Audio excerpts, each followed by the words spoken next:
I genuinely believe that the worst form of sickness a man can ever have is the sickness of self-deception. For somebody to be able to deceive himself, that is for me the worst of it all. Now, whatever the APC-led government accused PDP of doing in the last 10-15 years, they have done 10 times worse than that.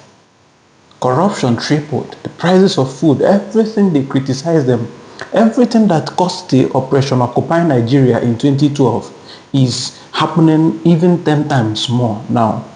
And so many of them who spoke up then are quiet now.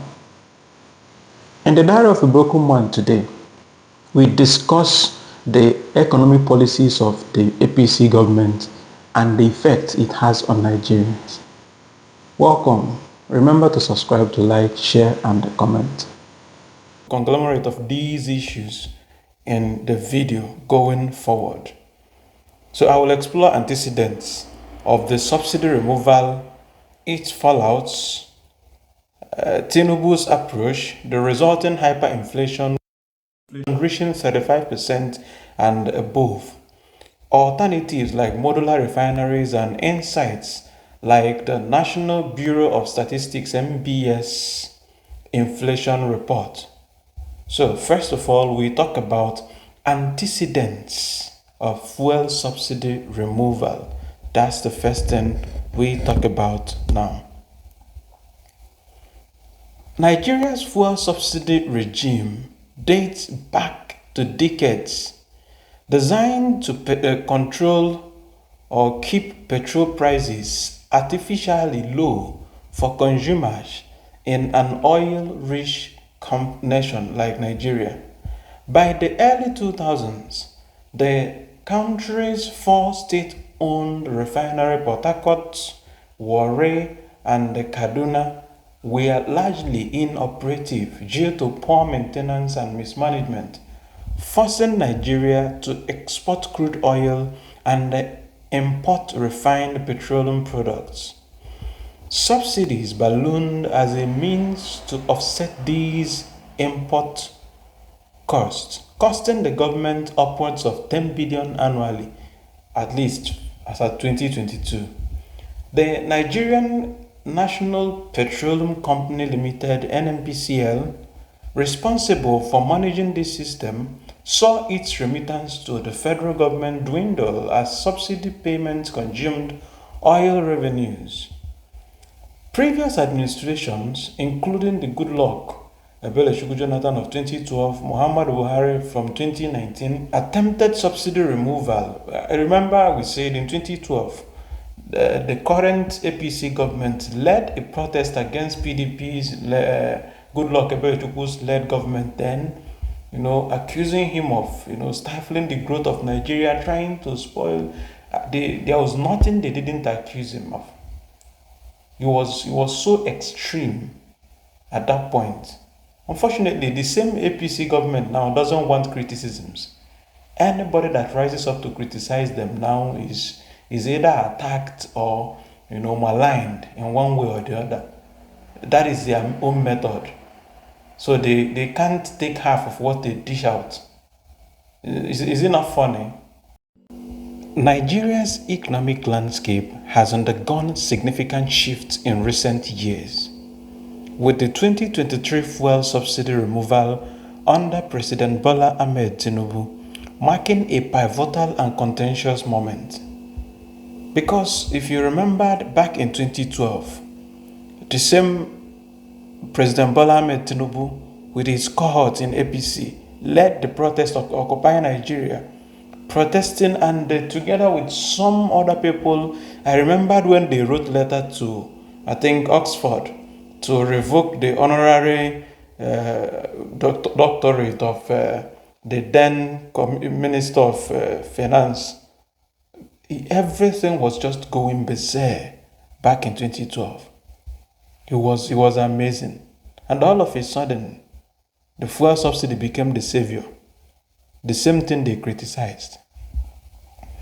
This policy, alongside other reforms, like the unification of exchange rate, aimed to address long-standing fiscal inefficiencies but unleashed immediate and severe economic challenges on Nigerians, including hyperinflation and a dramatic spike in food prices. So, we talk about Buhari and Goodluck attempted subsidy reform but faced fierce public resistance and public policy reversal. Okay, Buhari's government, for instance, set a subsidy phase out for mid-2023 in the 2023 budget, reflecting fiscal pressure as debt servicing consumed 96% of federal revenue by 2022.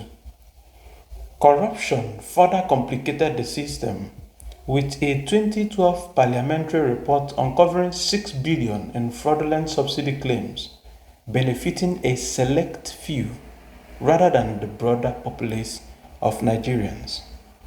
Tinubu's 2023 policy and the fallout, that's the next thing we talk about. You recall that on the 29th of May, on the day of swearing in of the current president, incumbent president of Nigeria, Bola Ahmed Tinubu, in his inaugural address, President Tinubu declared subsidy is gone. That was his immediate cliche. Subsidy is gone. Abruptly ending the decades-long policy ahead of the budgeted June timeline. Petrol prices immediately surged overnight from approximately 198 per litre to over 500, later climbing to 617 and beyond as market forces took hold. This move, coupled with the floating of the naira in June 2023, aimed to reduce fiscal strain, curb corruption, and redirect funds to infrastructure, education, and healthcare. Tinubu argued that the savings, estimated at $1 trillion or $1.32 billion in the first 2 months, would break the stranglehold of unpatriotic elements and bolster economic stability. You can imagine. However, the immediate fallout was devastating for many Nigerians.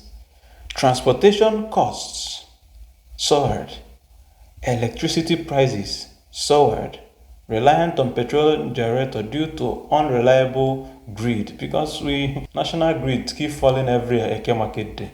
So we rely on generators, and even then we can't even buy fuel, petrol, and the gas to sustain even that generator. Isn't that concerning? So electricity price spiked, food prices escalated as supply chains faltered. Inflation, already highly at 21.82 in January 2023, climbed relentlessly, reaching 34.2 by June of 2024. According to MBS data, food inflation, a critical driver, hit 35.4 in early 2024 and rose to 40.9% by June of 2024, reflecting the heavy reliance on imported goods and the Naira 69% depreciation between June 2023 and mid-February 2024. The World Bank projected saving of up to 3.9 trillion in 2023 alone, but warned of a short-term inflationary pressure, a prophecy swiftly fulfilled. The policy's social impact was stark. Poverty levels rose from 44% in 2021 to 46% in 2023. 104 million people fell back to poverty. Can you imagine? Per World Bank estimation, exacerbated by a minimum wage stagnant at 30%, 30,000 naira, that is $19 at current rates since 2019. Labor union threatened strikes, and while negotiations with the government averted immediate actions, public discontent simmered. Tinubu therefore then introduced palliatives, 500 billion for mass transit, farmer loans, and again grain distribution, But critics argued these were insufficient to offset the widespread hardship. Hyperinflation and food inflation at 35%. That's the next thing we discuss. Now, hyperinflation spiral, particularly in food prices, stem from multiple factors tied to the subsidy removal. Nigeria's dependence on imported food, example wheat, rice, and some other food items Nigerians consume, okay, intensified as the naira weakened, dropping from 450 per dollar in January 2023 to 1035, now around 1700, okay, and later exceeding 1600 in 2024. Fuel price hikes increased transportation costs, pushing up the price of locally grown staples like yams and vegetables.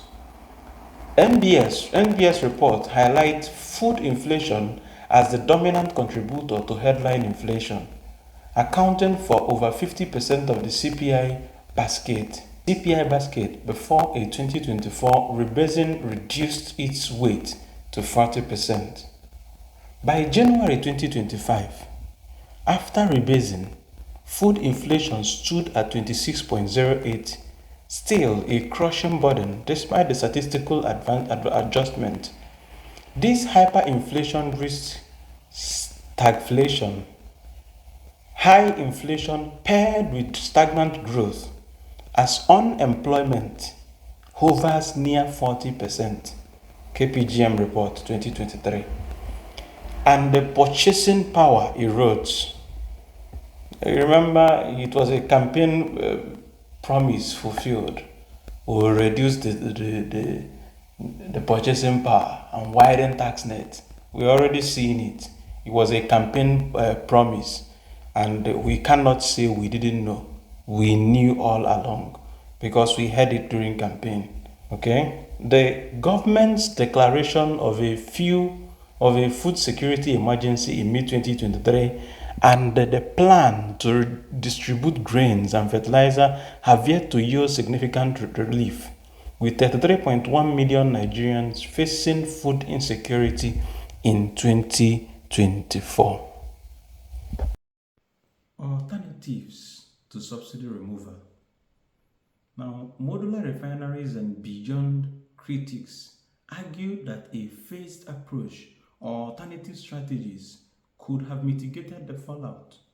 One prominent option is the development of modular refineries, that is, smaller, cost-effective facilities, 10,000 to 50,000 barrels per day, that could reduce Nigeria's reliance on imported fuel. The 20 billion Dangote refinery, operational since January 2023 and producing petrol since September 2024, was hailed as a game changer. Yet, its high pump price tied to global crude cost price and forex rates dashed the hope of so many Nigerians. People thought it was a relief. I was genuinely happy that we've gotten at least our own refinery, the biggest in Africa so far. And all of a sudden, we are still buying fuel at the same price. Nothing changed. Nothing. So, modular refineries by contract could be deployed across all oil producing regions, leveraging local crude and cutting transportation costs. Other alternatives include privatizing state refineries, that is, selling off the moribund Port Harcourt Warri and Kaduna refineries to private investors, which could revive domestic refining capacity, a step Tinubu has yet to take decisively. Next one is targeted subsidy. Retaining subsidy for the poorest household through cash transfer or voucher, funded by taxing luxury imports, could cushion the blow while phasing out broader support. Infrastructure investment is another thing we can use. prioritizing electricity and rail transport to reduce dependence on petrol-driven system, though this requires long-term commitment and funding. Modular refineries, in particular, offer practical middle ground. Nigeria issued 20 refineries licenses in 2000, yet none materialized due to subsidy-induced price control that deterred investment. Reversing this through deregulation and incentives, tax breaks, land grants, and the streamlined approval could, create or invite more private sector-led refining, fostering competition and potentially lowering price over time in Nigeria. Tinubu's subsidy removal aligns with IMF and World Bank prescriptions, promising long-term gains. Crude oil production rose to 1.75 million barrels per day in 2024, and GDP growth hovered at 3%. Yet, the short-term pain has been acute. Alternatives like modular refineries could have softened the transition, building domestic and capacity while avoiding the shock therapy that tripled fuel prices and fuel hyperinflation. The government's failure to pair reforms with robust safety nets or accelerated refinery privatization has left millions raising questions about the policy's execution. While savings are real, their allocation remains opaque, with partial subsidy reinstated in late 2023, signaling inconsistency. In conclusion, Nigeria's fuel subsidy removal under Tinubu reflects a bold but flawed attempt to reset an ailing economy. The hyperinflation and the 35.5% food inflation underscores the human cost, while alternatives like modular refineries offer a path to balance fiscal health with social stability. MBS report confirmed the crisis scale, urging a rethink of how reforms are rolled out in Africa's most populous nation. Now, what I was thinking was, how do you just, on the very first day of your assumption of office, declare that subsidy is gone? For you to declare that subsidy is gone, when he said that, personally I've been like, why are we paying the subsidy? But I looked at it like, since we have been paying it, the only way to remove fuel subsidy was to plan it, create a cushion so that it doesn't create a kind of inflation that will affect Nigerians adversely. And unfortunately, that's exactly what they did. They didn't think it through. No plan of how to cushion it. It was just, a brouhaha. Just rush in and tell them subsidy is removed and they clap for you. That's exactly what they did. If they had thought about it, the very first thing to do was not to declare subsidy is gone. It was first of all to set up things and plans of how to cushion the effects by the time you remove it. That's how things are done. It's not just about making proclamations. It's about the effect of the proclamation. What will you do? Think it through from beginning to end. How will this affect the average Nigerian? Let me know in the comment section how you think we can get back to our feet as a nation. With the current hike in price of things, Nigerians are crying all over. What do you think we can do to remedy the situation? Assuming you are now the president of Nigeria, assuming they make you president for, say, 1 month, what will you do differently? Tell us in the comment section. Remember to subscribe, to like, to share, to comment, and I'll see you on the next one. Cheers.